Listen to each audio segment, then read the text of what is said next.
Welcome everybody, and I'm in beautiful Munich today, and it's a really big pleasure to be here with Steve Faraji.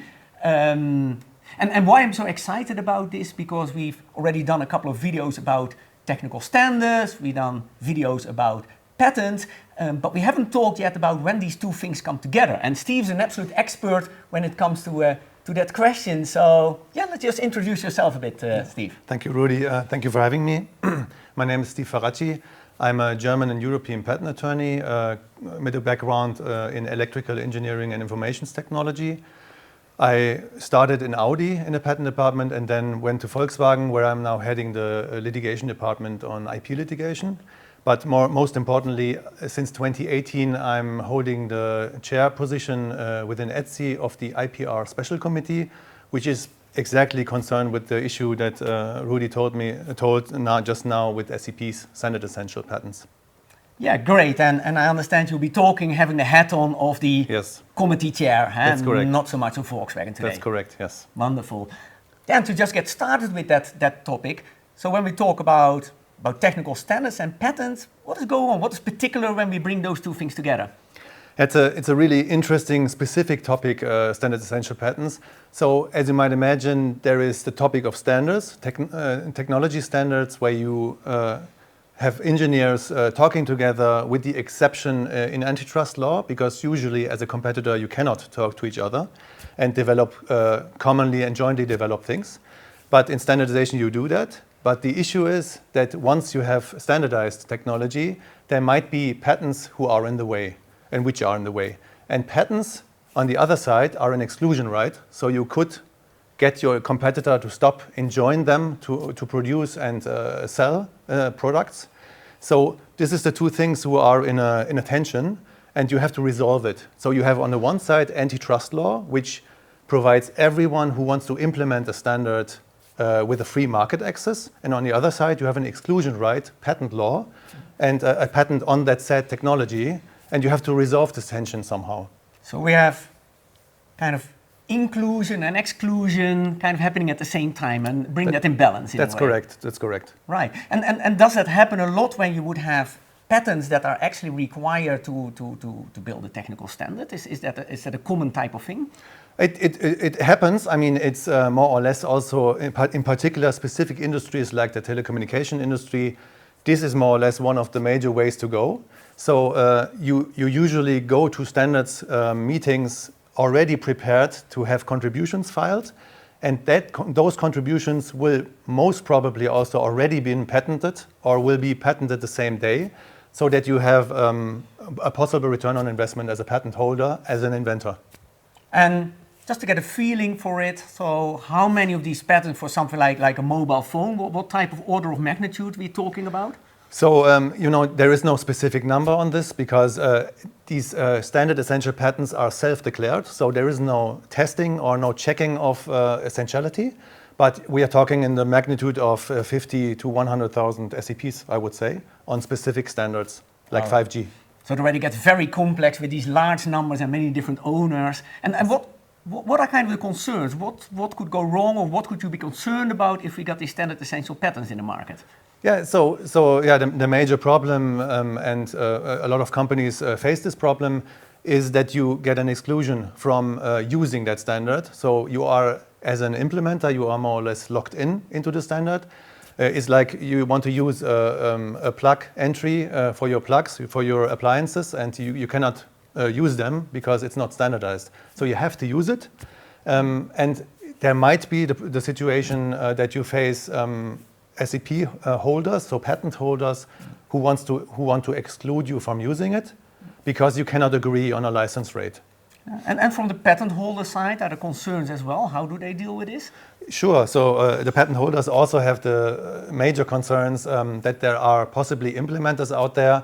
They don't know who is implementing what exactly, so they have to research a lot, find possible implementers that should pay a license to them.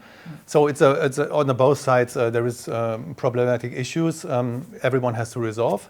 But there are some solutions for this problem of SEPs, which we might talk about in a couple of seconds. This seems to call for rules about how you should behave or things. So how does it work? are there such rules, and who who developed these rules? Yes. So I can only talk for ETSI, but there are also other standardization organizations out there. But for ETSI, we have an IPR policy, which the IPR Special Committee is more or less maintaining and updating all the time. So the IPR policy of a standardization organization lets members and allows members and makes it an obligation to members to declare patents that they deem potentially essential. So if you are aware of a patent that you might hold that is essential to a standard, you should declare it towards ETSI. And with this declaration, it's a self-declaration, you also commit to license your patent on FRAND terms, fair, reasonable, and non-discriminatory, which is an antitrust term. And this means you are willing to give market access to an implementer on fair terms. So it basically should guarantee that those that implement the standard get access to the patented technology. And after you adopted this rule, because I think that's already like several decades ago, did that kind of solve all the problems and conflicts, or are there still tensions going on in this market? Yeah, there's still a lot of tensions that reverberate into, like politics and also court proceedings. There are some problems, in particular with, in the beginning you had, like in the 2000s, you had only the mobile phone makers and, the chip manufacturers who are involved in this topic. But now with the Internet of Things, connected cars, you have other industries entering the telecommunication market as implementers, and they are faced with this issue that they didn't know before. Yeah, so it sounds like a whole complex market, an issue for all these companies to deal with each other. What's coming up for the next coming years? Are there like some major challenges, you would say, where this is going? So, as mentioned, on a political level, we already had a proposal to resolve SEP issues from the European Commission that was published in 2023. It has since been withdrawn this year, a couple of months ago.